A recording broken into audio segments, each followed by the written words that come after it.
Monsieur, bonsoir et bienvenue au 19h de ce 2 juillet à la une de l'actualité. Le président de la République, chef suprême des forces armées, ministre de la Défense nationale, a présidé une réunion du Conseil des ministres consacrée à un projet de loi relatif à l'organisation et au développement des activités physiques et sportives, outre que le rôle d'Algérie Post dans la généralisation du paiement électronique, la stratégie d'utilisation des eaux, des stations d'épuration. Les détails dans un instant. Le général d'armée Saïd Chengliha, chef d'état-major de l'armée nationale populaire, a présidé à l'école supérieure de guerre la cérémonie de sortie de la 16e promotion au cours d'études supérieures de guerre.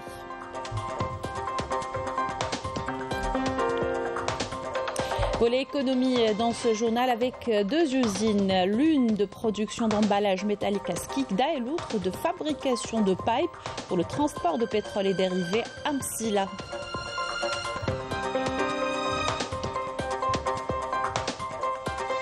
Début des compétitions au football, les Jeux sportifs arabes, 3 jours avant le coup d'envoi officiel. Nous ferons le point sur le Centre international de presse qui se prépare à accueillir dès demain les journalistes de tous les pays participants. Nous irons au sud du pays où le tourisme saharien défie les températures grâce à des loisirs tels que le ski sur sable à Bni Abbès ou encore la visite du Tassili Nadjer et de Janet. Reportage dans cette édition.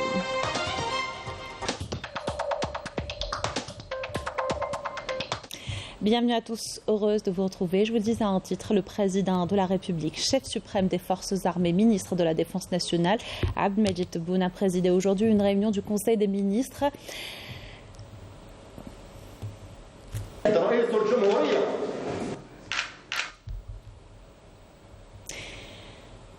La réunion a été consacrée à un projet de loi relatif à l'organisation et au développement des activités physiques et sportives et à des exposés concernant le rôle de l'établissement en Algérie, l'établissement Algérie Post dans le soutien à la généralisation des services financiers du paiement électronique, la stratégie d'utilisation des eaux des stations d'épuration dans l'irrigation agricole et dans l'industrie et les préparatifs des Jeux olympiques de 2024.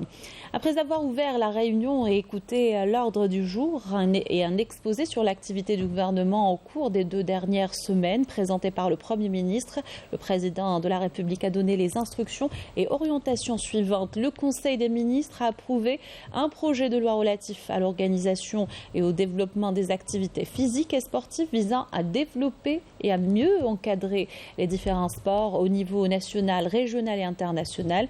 Concernant les préparatifs des Jeux olympiques 2024, le président de la République a instruit le ministre de la Jeunesse et des Sports la mise en place de toutes les conditions et la mobilisation de tous les moyens nécessaires pour que les athlètes algériens participant à cette manifestation donnent la meilleure image de l'Algérie à la hauteur de sa réputation. Concernant la création d'annexes pour les facultés de médecine, le président a souligné qu'assurer l'encadrement adéquat est nécessaire au développement du secteur de l'enseignement supérieure et de la recherche scientifique. Le président de la République a ordonné que l'inscription à ces annexes réponde aux mêmes conditions exigées par les facultés centrales. L'objectif de cette procédure est de faciliter l'accès des étudiants en spécialités scientifiques et d'alléger la pression sur les facultés centrales d'une part et d'améliorer la qualité de la formation d'autre part. Concernant le rôle de l'établissement Algérie Post dans le soutien à la généralisation des services financiers et du paiement électronique, le président de la République a donné directive pour améliorer le niveau des prestations et œuvrer à dépasser tous les problèmes techniques concernant le débit d'Internet. Il a également ordonné d'œuvrer à élargir l'usage de la fibre optique à fin 2024. Le président de la République a mis l'accent sur la nécessité d'accorder de l'importance à la sécurité cybernétique et l'a considérée comme étant une question de souveraineté nationale préservée par les compétences nationales pour être en phase avec les mutations opérées dans ce domaine. Concernant la stratégie d'utilisation des eaux des stations d'épuration dans l'irrigation agricole et dans l'industrie, le président de la République a ordonné l'élaboration d'un plan bien ficelé prenant en considération les indicateurs suivants. Détermination précise des eaux récupérer après épuration et déterminer les besoins nationaux en la matière, un recensement technique de toutes les stations d'épuration à l'arrêt et des stations opérationnelles dans chaque commune et wilaya dans le but de déterminer les capacités de production. Troisièmement, arrêter les besoins pour développer la mécanisation de ce secteur dans le cadre du programme du gouvernement en donnant la priorité aux wilayas ne disposant de stations d'épuration afin de les utiliser directement dans l'agriculture au lieu de recourir aux nappes phréatiques classées réserves stratégiques. Quatrièmement, traiter et réutiliser 40% des eaux d'épuration dans les domaines agricoles et industriels à court terme. Après avoir écouté un exposé présenté par le ministre des Affaires étrangères et de la communauté nationale à l'étranger sur la situation de notre communauté, le président de la République a insisté sur l'importance d'être à l'écoute de leurs préoccupations et à leur prise en charge à travers les canaux diplomatiques conformément à l'engagement du président de la République, à œuvrer à l'amélioration des conditions de la communauté algérienne dans différents domaines et de faciliter le retour de nos compatriotes et cadres algériens dans le pays qui connaît actuellement un essor économique. Saluons au passage les efforts du ministère des Affaires étrangères afin de renforcer les liens de la communauté avec leur pays. Fin du communiqué du Conseil des ministres. Le général d'armée Saïd Chengriha, chef d'état-major de l'armée nationale populaire, a présidé ce dimanche à l'école supérieure de guerre la cérémonie de sortie de la 16e promotion du cours d'études supérieures de guerre, baptisé du nom du shahid Hamdawi Hamidou. À son arrivée, le général d'armée a été accueilli par le général-major Ali Siden, commandant de la première région militaire, et le général-major Hamid Fekken, directeur de l'école. Yanis Aïd Belkacem pour les détails.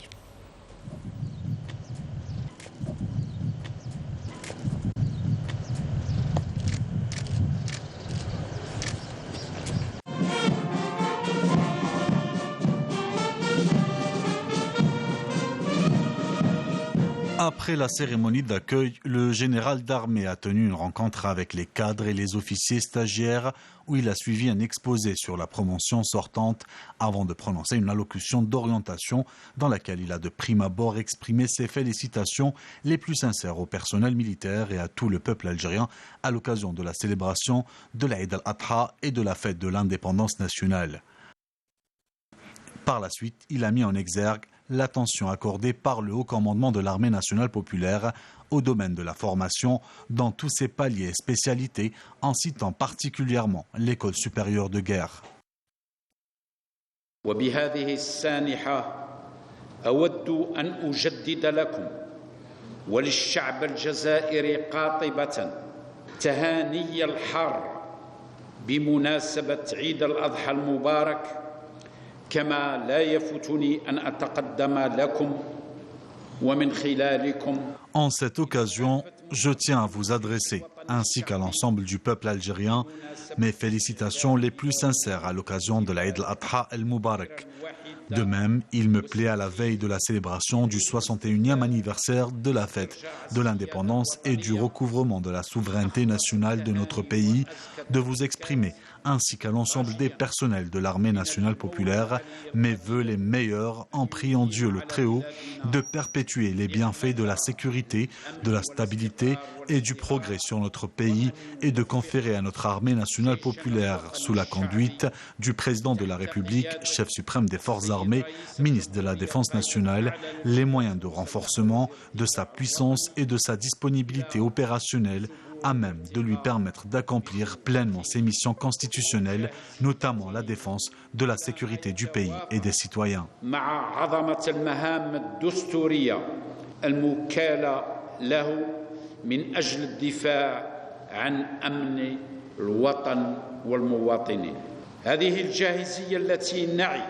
Nous sommes convaincus que cette disponibilité repose essentiellement et avant tout sur le facteur humain imprégné des valeurs nationales et républicaines, hautement qualifié de par les enseignements scientifiques et militaires reçus est conscient de l'enjeu que représente la qualité du travail pour faire face aux défis qui s'imposent avec l'efficacité et le professionnalisme nécessaires.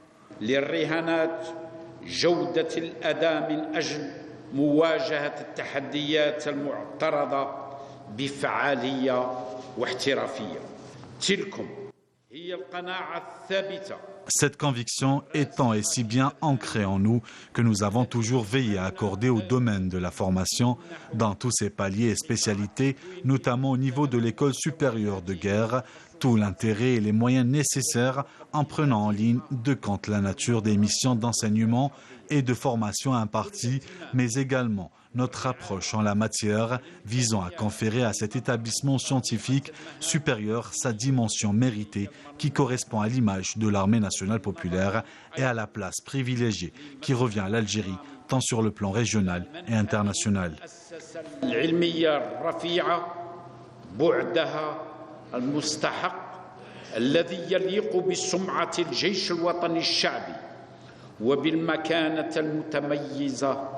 Le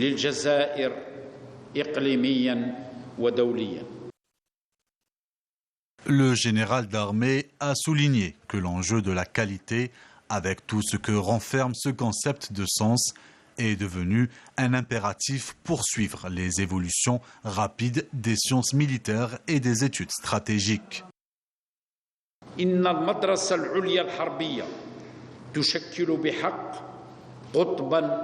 تكوينيا وتعليميا رفيع المستوى يؤمن لقواتنا المسلحة الاستفادة من نخبة عسكرية مؤهلة. L'école supérieure de guerre est un pôle de formation et d'enseignement de haut niveau qui permet à nos forces armées de se doter d'élites militaires hautement qualifiées, à même de répondre aux ambitions de notre armée et d'assumer les nobles missions assignées. D'autant que nous assistons aujourd'hui à un monde qui vit des mutations accélérées, des défis aussi nouveaux que complexes et des menaces hybrides qui mettent en péril la sécurité et la stabilité politique des États, la cohésion sociale et le développement de tout azimut.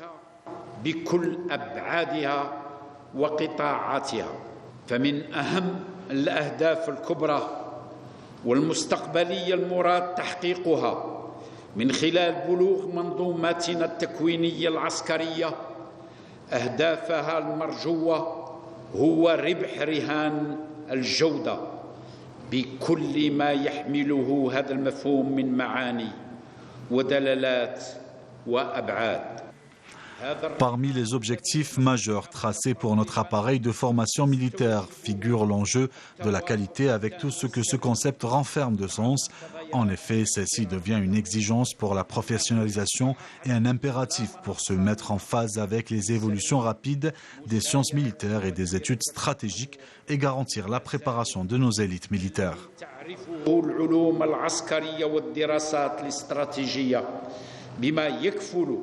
التحضير المميز لنخابنا العسكرية.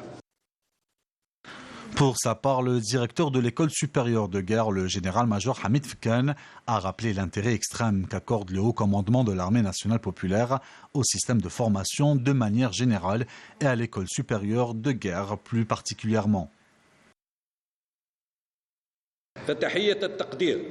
J'adresse toutes les expressions de mon profond respect et ma gratitude à notre haut commandement militaire pour le grand intérêt qu'il accorde à notre système de formation, ainsi qu'à tous ceux qui ont contribué de près ou de loin au soutien de l'école supérieure de guerre, que ce soit au niveau de l'état-major de l'armée nationale populaire ou au niveau des différents postes de responsabilité de l'administration militaire, du ministère de la Défense nationale, des commandements de force, des régions militaires ou de plusieurs autres structures.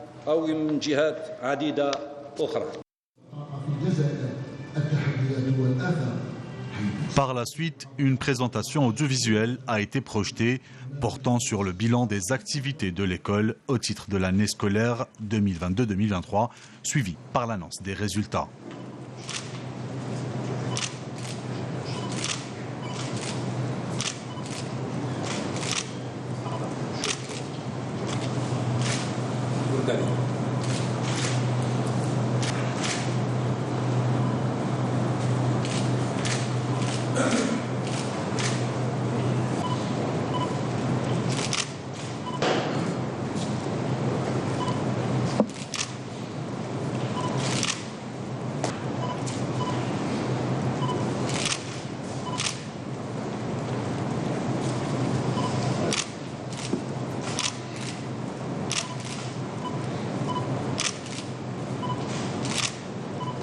La remise des diplômes et le baptême de la promotion du nom du Shahid Hamdawi Hamidou.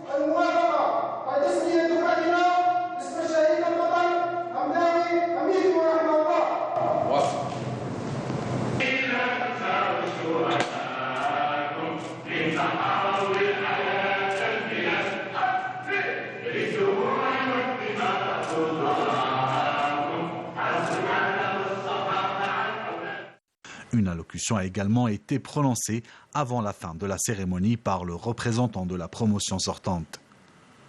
Le général d'armée s'est rendu ensuite à la division des enseignements où il a suivi des exposés sur des mémoires d'études présentés par des élèves officiers issus des différentes forces.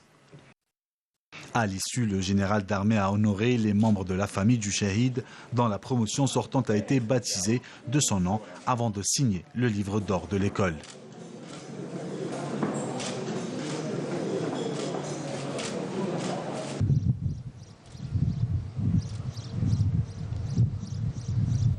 Un volet économie dans ce journal avec tout d'abord cette usine de fabrication de contenants de peinture et autres emballages métalliques. L'unité basée à Skikda est active depuis près de 40 ans et participe grandement au développement de la région. Aujourd'hui, elle est à un tournant où elle compte diversifier ses produits. Reportage de Badia Armari.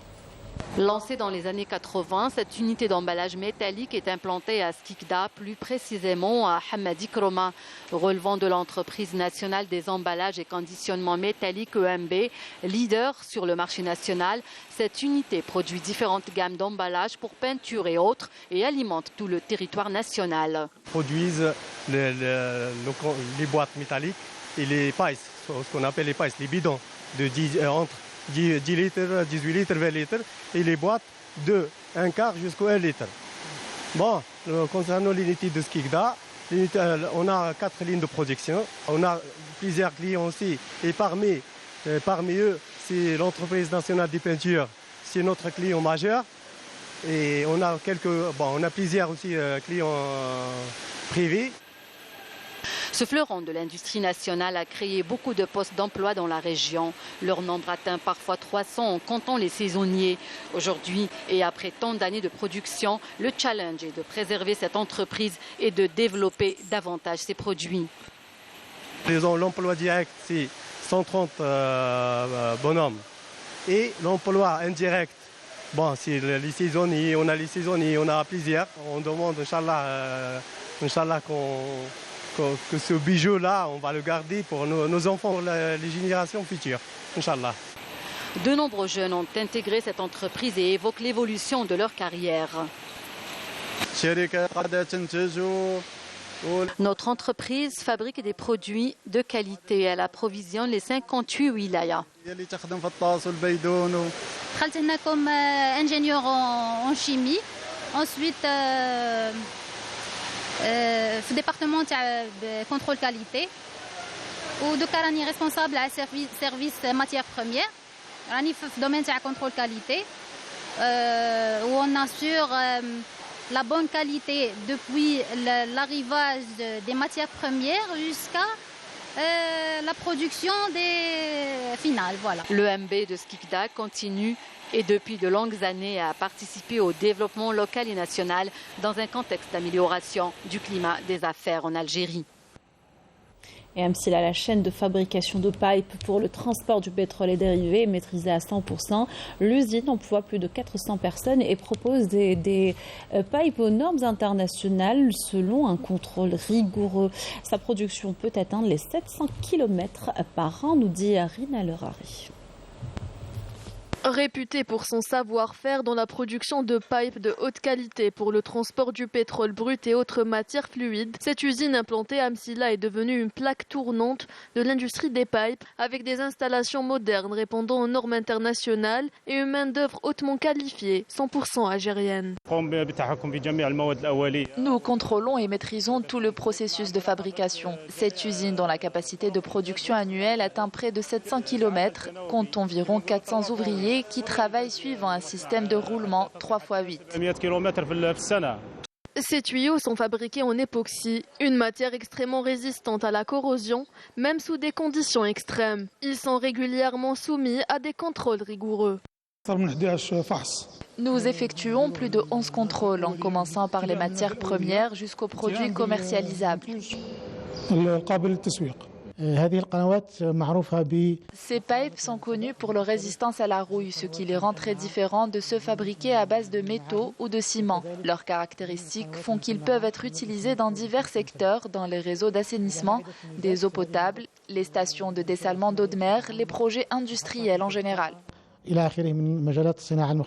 Grâce à la qualité exceptionnelle de ces pipelines, ils sont désormais exportés vers plusieurs pays, africains notamment.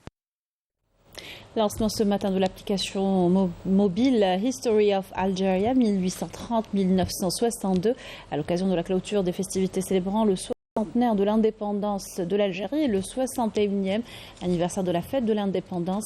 Cette application permet d'explorer sur téléphone portable les différents pans de l'histoire nationale de 1830 à 1962 dans un style simplifié en utilisant des supports adaptés aux exigences de la jeunesse d'aujourd'hui. Elle se veut une vitrine de l'Algérie à travers un contenu historique chargé de symbolique traduisant l'histoire glorieuse et la civilisation de l'Algérie sous la supervision de professeurs, chercheurs et académiciens spécialisés. À cette occasion, le ministre des Moudjahidines et des ayants droit, Laïd El-Bira, a affirmé que l'application était un ensemble intégré des chapitres de notre histoire nationale visant à la préserver par le recours aux technologies modernes afin de permettre à nos jeunes d'acquérir des connaissances et une culture historique précise. À l'étranger, 5e nuit de violence dans plusieurs villes françaises. Le pays vit au rythme des manifestations depuis mardi, jour de l'assassinat du jeune Nahel, 17 ans, par les forces de l'ordre. L'adolescent a été tué par un policier à bout portant. Emmanuel Macron, le président français, fera un point de situation du gouvernement ce soir. Yamina Saïdji. La France a connu une 5e nuit de violence après la mort de Nahel, 17 ans, abattu à bout portant par un policier mardi dernier près de Paris à la suite d'un refus d'obtempérer. La violente attaque à la voiture bélier qui a visé dans la nuit d'hier le domicile du maire de l'Aille-les-Roses au Val-de-Marne a suscité l'indignation unanime de la classe politique.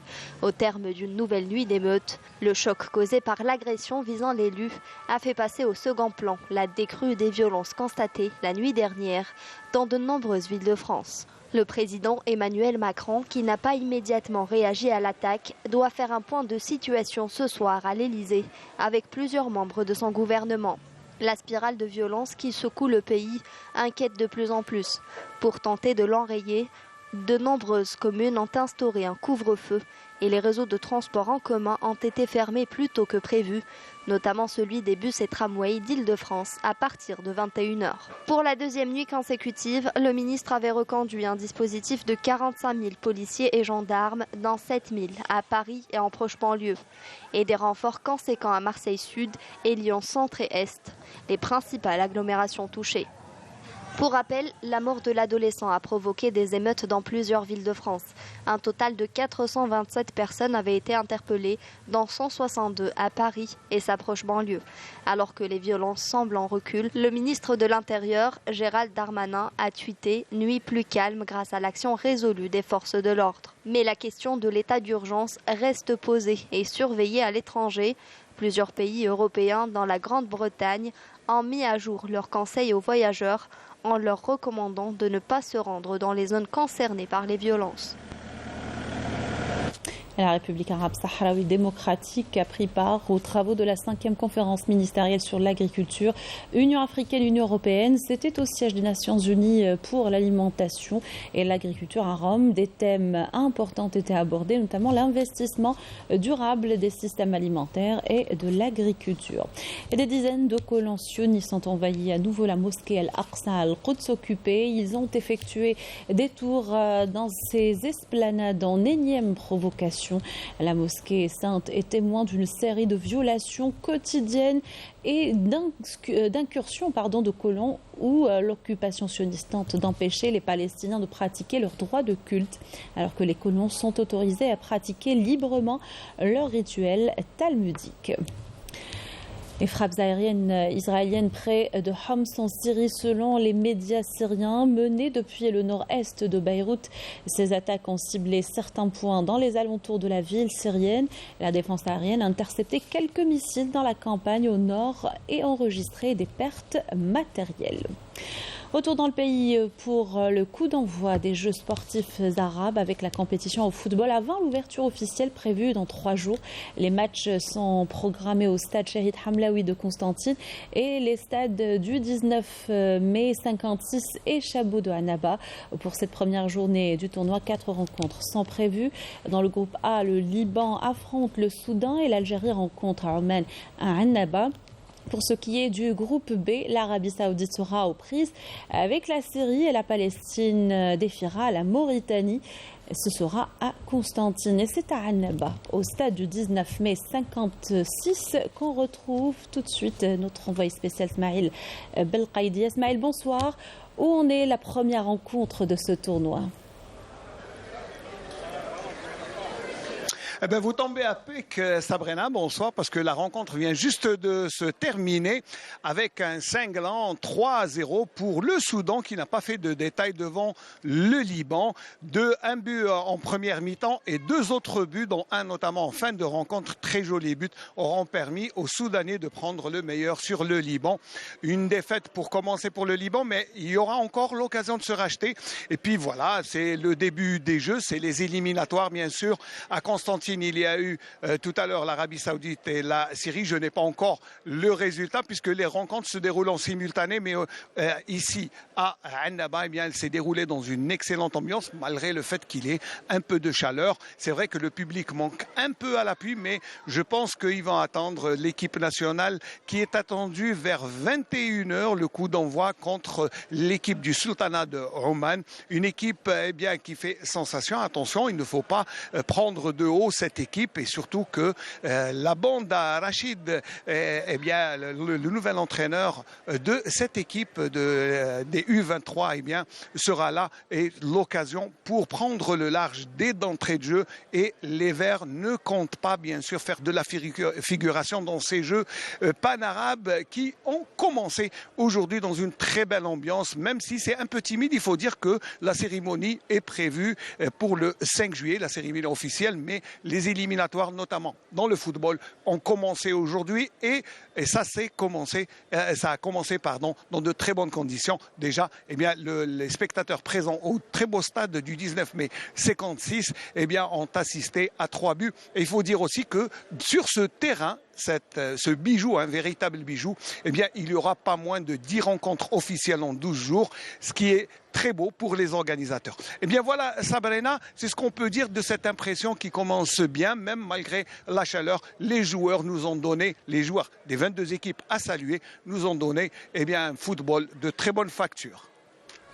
Merci Smaïl Belkaïdi. Je rappelle que vous êtes en direct de Annaba où s'est déroulé l'un des premiers matchs du tournoi en prévision des Jeux sportifs arabes qui s'ouvriront dans 3 jours. Donc plus que 3 jours avant le lancement officiel des Jeux sportifs arabes, 5 wilayas du pays abriteront les compétitions et tout est prêt pour accueillir les sportifs et les délégations qui les accompagnent, la presse également, avec un centre international aménagé pour l'occasion et qui permettra dès demain une couverture de l'événement dans les meilleures conditions d'Ifla Benour. 666, 6 tests, c'est bon.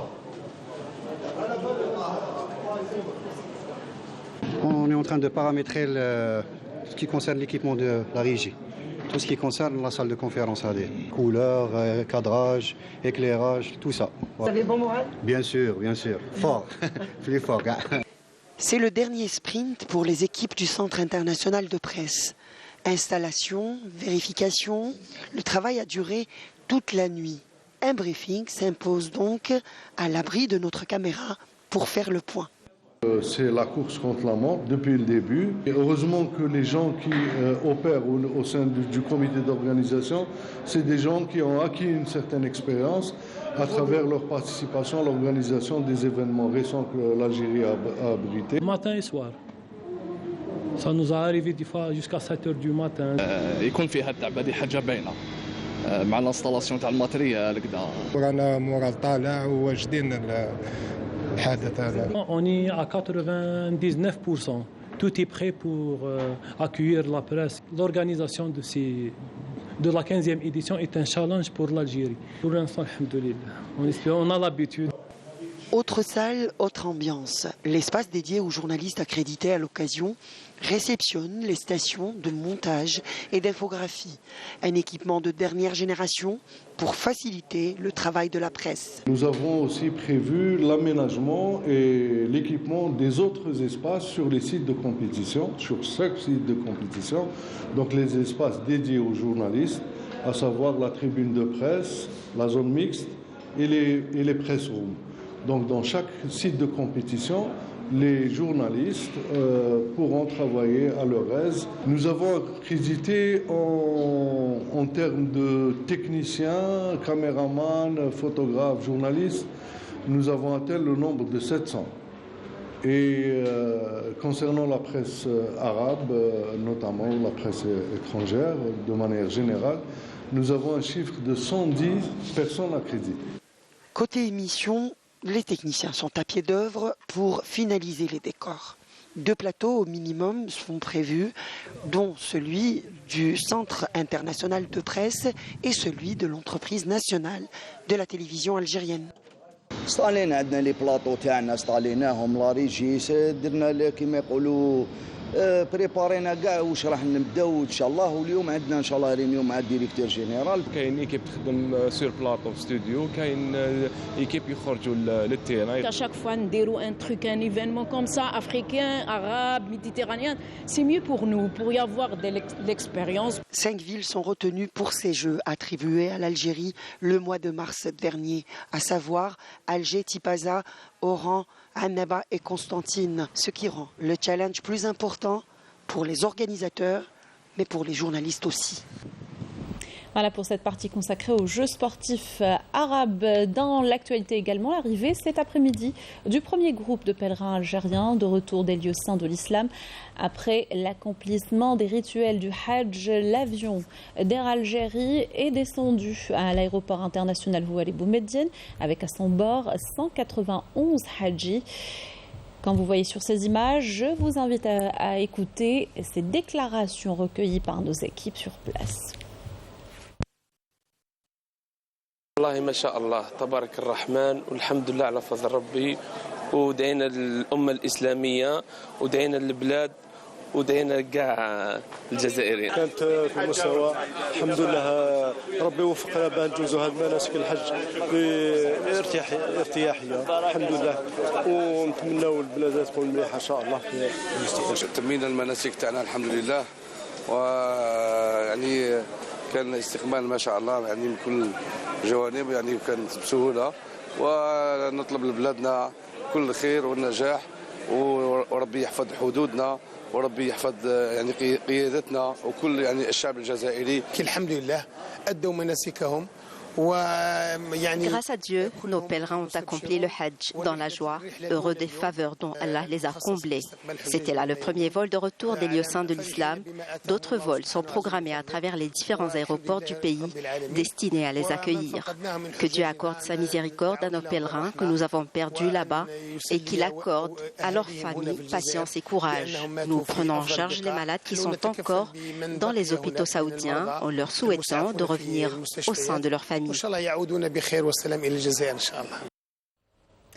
Direction le sud du pays où le tourisme saharien défie les températures grâce à des loisirs tels que le ski sur sable. À Bni Abbas, une activité qui attire de plus en plus d'adeptes. Nos équipes en ont rencontré certains. Reportage de Fatih Abourab, commentaire Malika Bellali.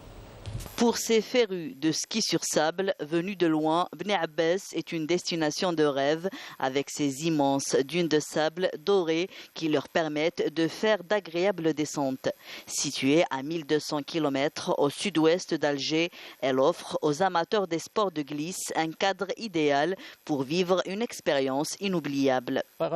Le ski sur sable est une passion pour moi. Je pratique ce sport depuis 1992, c'est mon activité préférée. La technique du ski sur sable est assez similaire à celle du ski sur neige. Cependant, elle ne permet pas de réaliser des pointes de vitesse en raison de la nature du sol. Plus qu'un sport ou une activité, le ski sur sable est une passion que nous partageons entre amis pour nous distraire et nous amuser. Nous avons avec nous un professionnel qui nous montre les bonnes techniques et les bons gestes. Lui-même a appris avec des étrangers. J'ai commencé à m'intéresser à ce sport dans les années 80 et en 1992, un championnat national de ski sur sable a été organisé. Les membres de l'association ont obtenu les premières places. En plus du ski sur sable, Bni Abbas offre de nombreuses activités liées au sable. Des festivals annuels sont organisés afin de valoriser ce genre de sport et contribuer ainsi à promouvoir le tourisme saharien.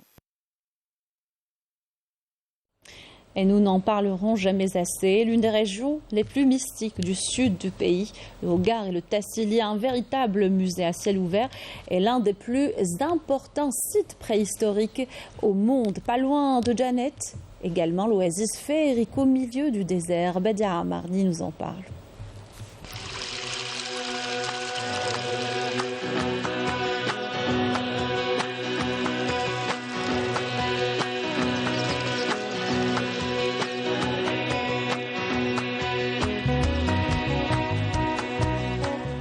Beaucoup pensent que l'été n'est pas la meilleure saison pour un voyage touristique au Sahara.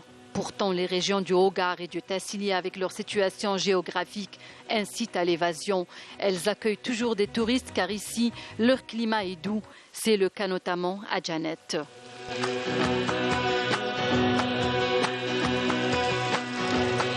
On ne dirait pas que vous êtes dans le Sahara. Les températures sont plus clémentes qu'ailleurs.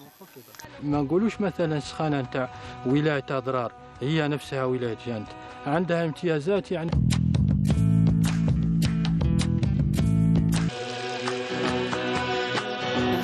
Faire du tourisme sur cette terre de découverte et d'aventure à bord de véhicules 4x4 sillonnant les dunes de sable, c'est vivre des sensations fortes et des moments de détente sans pareil. Après 5000 km parcourus de Slovénie en passant par la Roumanie, j'ai atterri à Janet. J'ai découvert des sites extraordinaires. Je compte revenir une deuxième fois. C'est vraiment fantastique et la nature est trop belle. Ici, je ressens la paix et le contact direct avec la nature désertique me saisit. Les qsours de Janet et son patrimoine architectural exceptionnel s'offrent à vous. Les habitants préservent jalousement leurs traditions et coutumes. Cette région offre un décor naturel des plus fabuleux et une opportunité de créer des contenus pour la promotion du tourisme saharien. Au niveau de cette source Tel Mzaïs, nous avons rencontré des représentants d'une chaîne grecque qui fait la promotion de nombreuses régions du monde. Cette ville est très différente de ce que nous avons déjà visité. J'adore et j'en profite pleinement. Les gens sont adorables. Je ne m'attendais pas à cela. Ils sont exceptionnels et très généreux. Professionnels, les tours opérateurs Touareg maîtrisent parfaitement l'art de l'accompagnement des touristes. Nous offrons des prestations à des tarifs compétitifs comprenant entre autres des excursions et des soirées.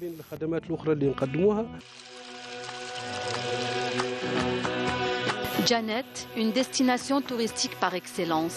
Elle attire des touristes à longueur d'année qui viennent vivre des expériences uniques et inoubliables. Avec ces belles images, on termine notre journal. Merci de l'avoir suivi et excellente soirée sur Canal Alger.